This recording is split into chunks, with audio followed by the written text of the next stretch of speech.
Good morning. It's good to see you all. Or as I should say, what we would say at this day of the week, Shavua Tov, which means a good week. So I say that, so Shabbat for us, our Sabbath goes Friday night to the beginning and sundown Saturday night, and then in anticipation of that, from Friday morning all the way through Saturday night, we say Shabbat Shalom, a peaceful Shabbos or a good Shabbos. Immediately when Shabbat is over, we shift to Shavua Tov, a good week. So, and we say it all day Sunday. Some people say it longer in the hopes that maybe this week will be a little better than last week. It is always wonderful to be here at Peace Church. It's always wonderful to share space with my dear friend Reverend Holly, who always shortchanges herself and says way too many nice things about me. And I hate to begin with an apology, but I hate to, as they say, pray and run, but I'm going to pray and run this morning. I have to be somewhere else. So after I talk, we're out of here, and I'll miss being with you all after the service as well. I am going to leave these books behind for you to take a look at, though, and I'll talk about those more in a bit. I'm going to do more teaching than preaching this morning, and also this was with Reverend Holly's permission and indulgence that is allowing me to kind of take a different approach.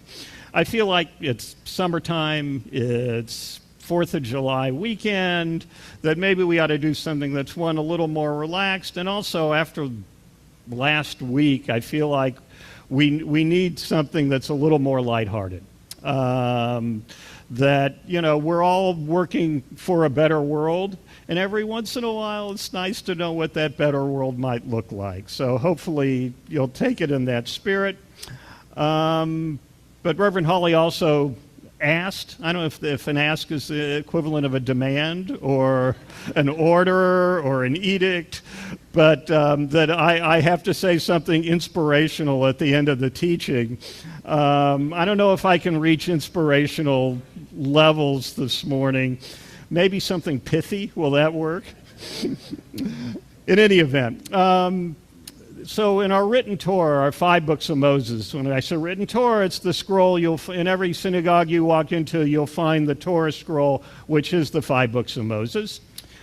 We divide it up into weekly portions. So over the course of an entire year, we've read Genesis all the way through to Deuteronomy. Rinse and repeat. We start over, and that'll happen sometime after Yom Kippur by about 2 weeks.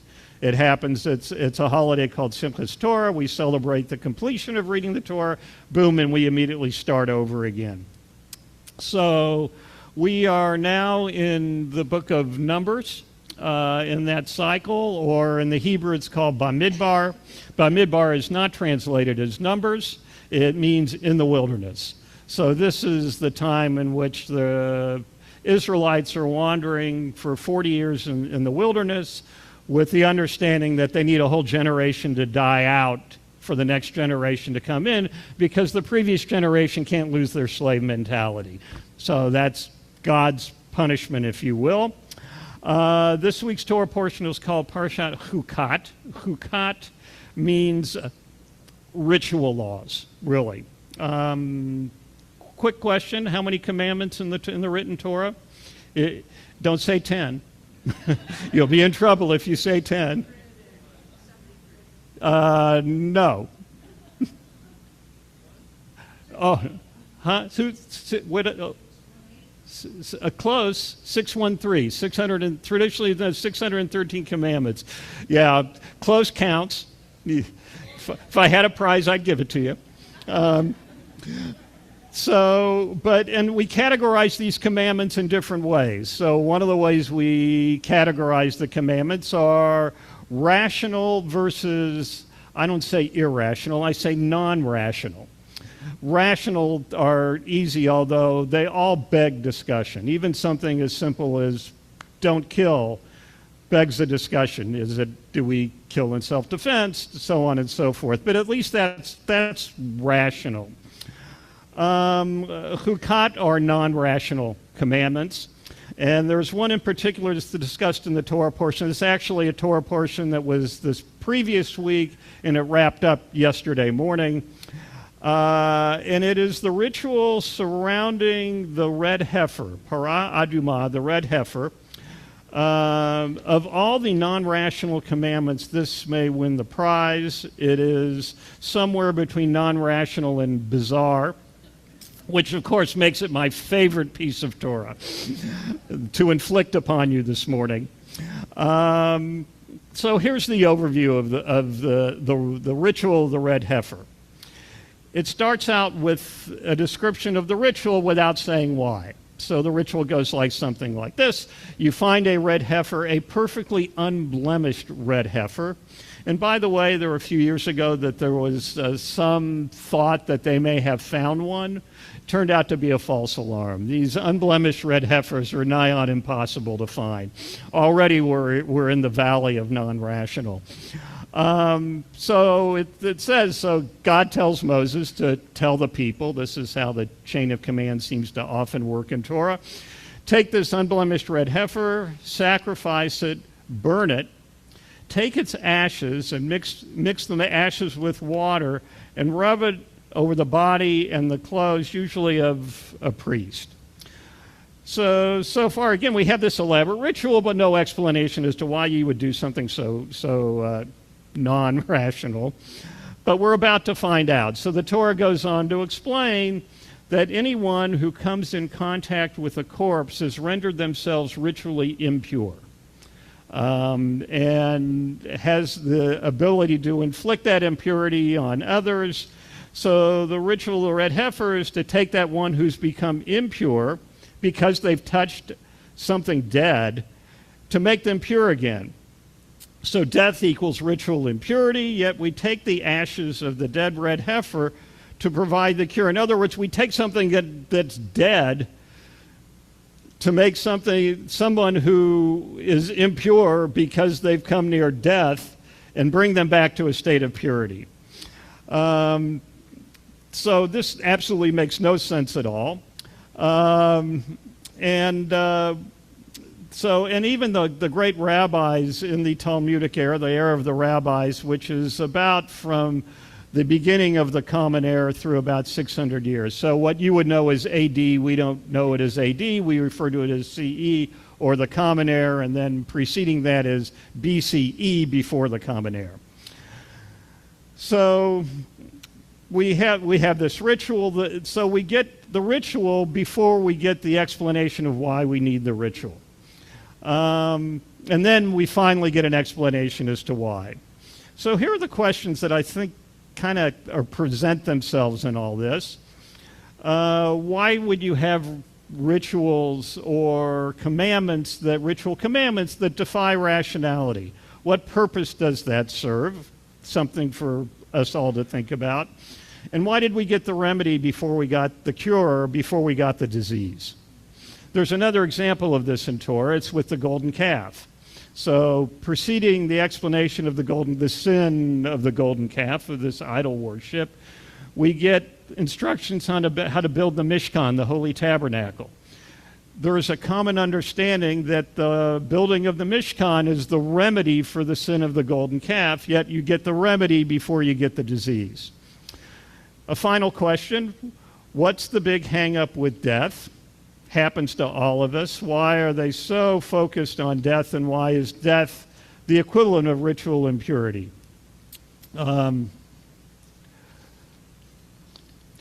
So, how do we look to find the answers? In the Jewish world, how do we look to find the answers?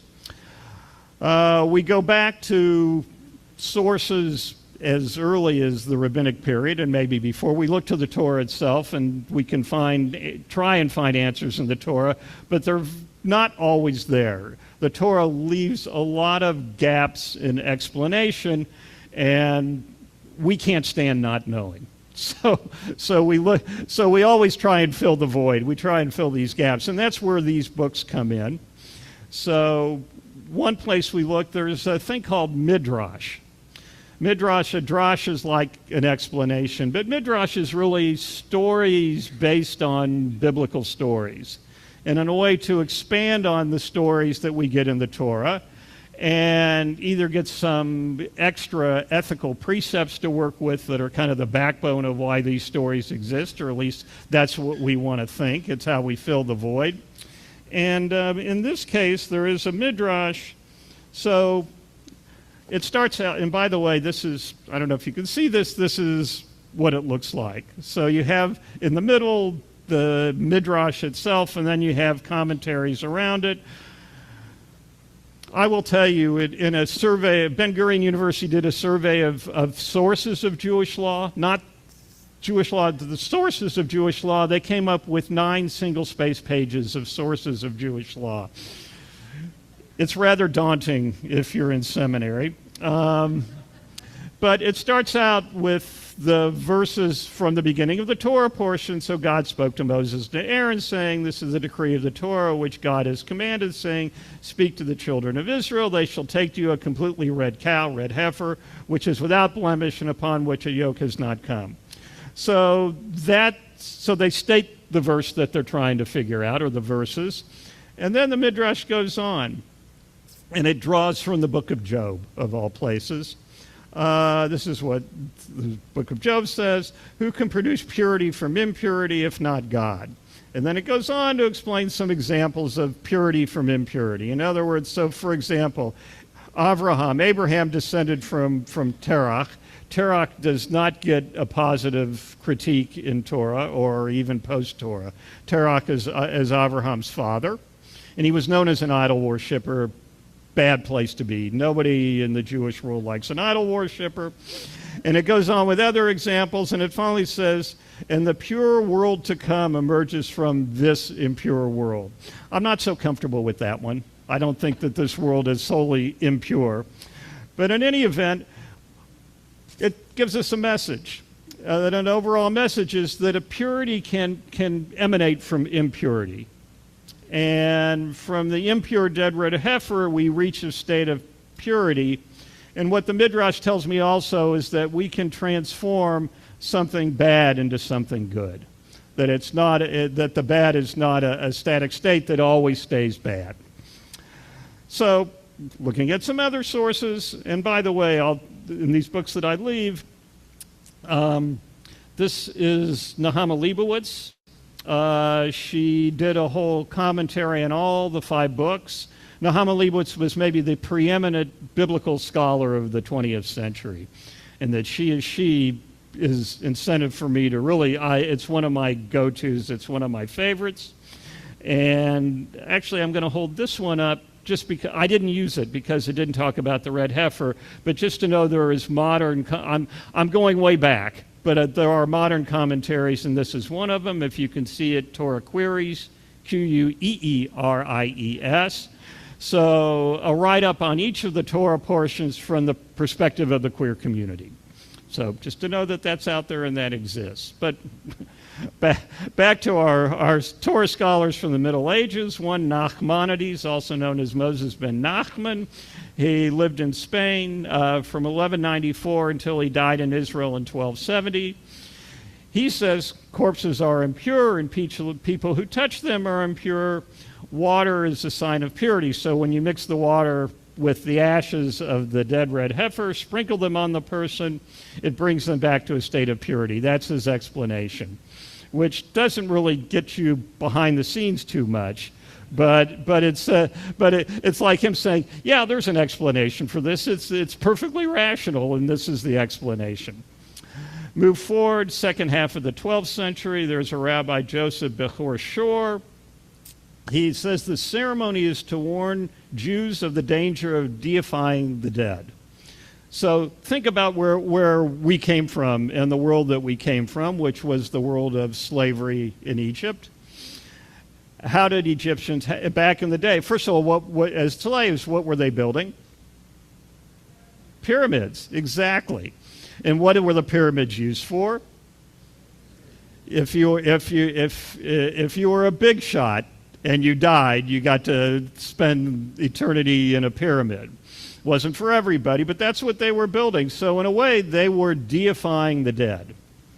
And there's a warning here from Rabbi Joseph that we should not deify the dead. This made me think, I don't know, well, this will date you if you remember this bit from the early days of Saturday Night Live with the Spanish dictator Francisco Franco, where Chevy Chase said, Francisco Franco struggling valiantly in his effort to remain dead.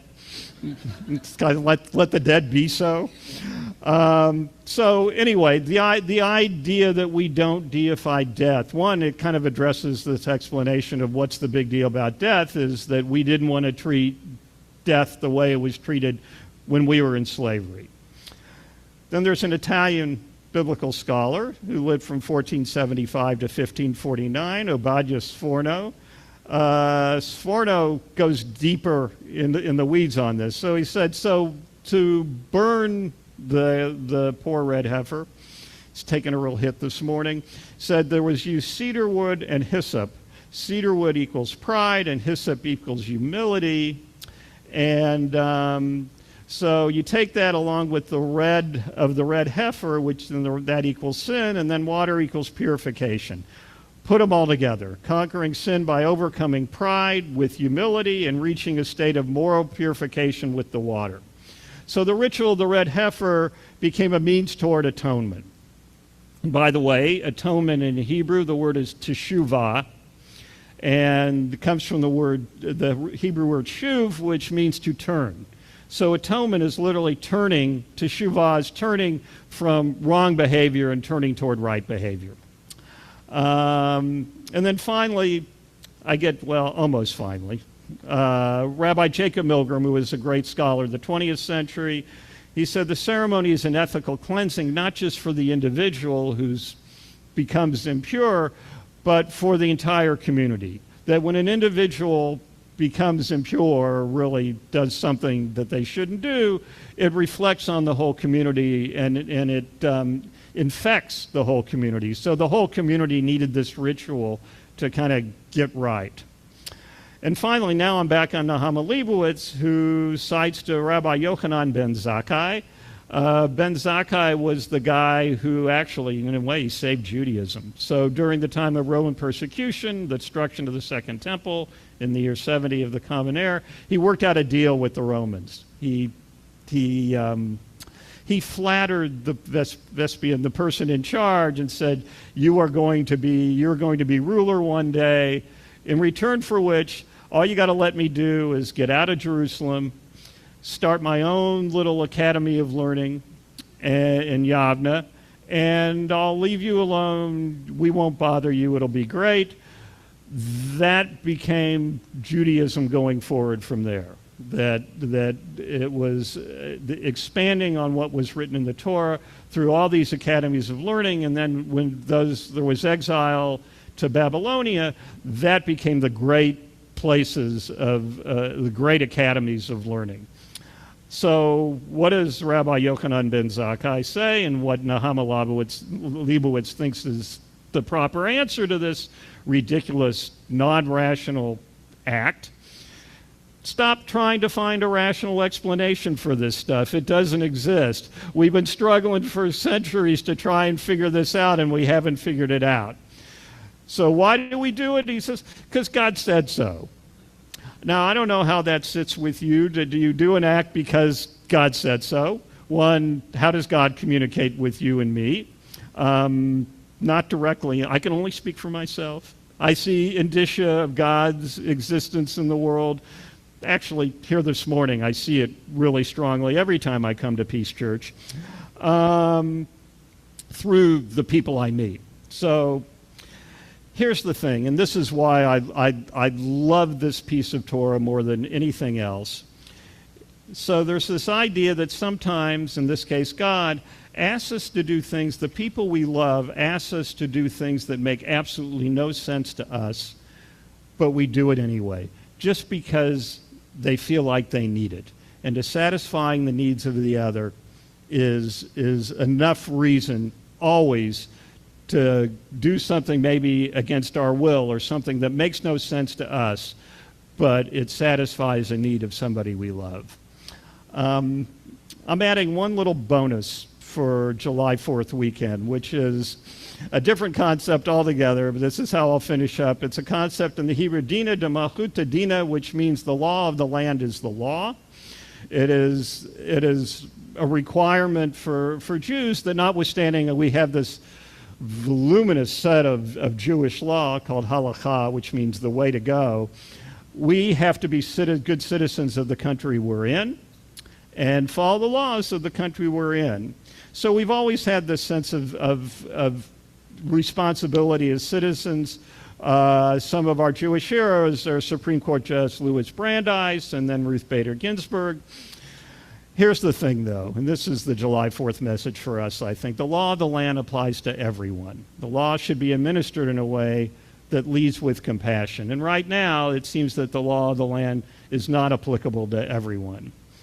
And maybe it would be a better, not maybe, it would be a much better country and a better world if our leaders would lead with compassion, would put the needs of others above their own needs.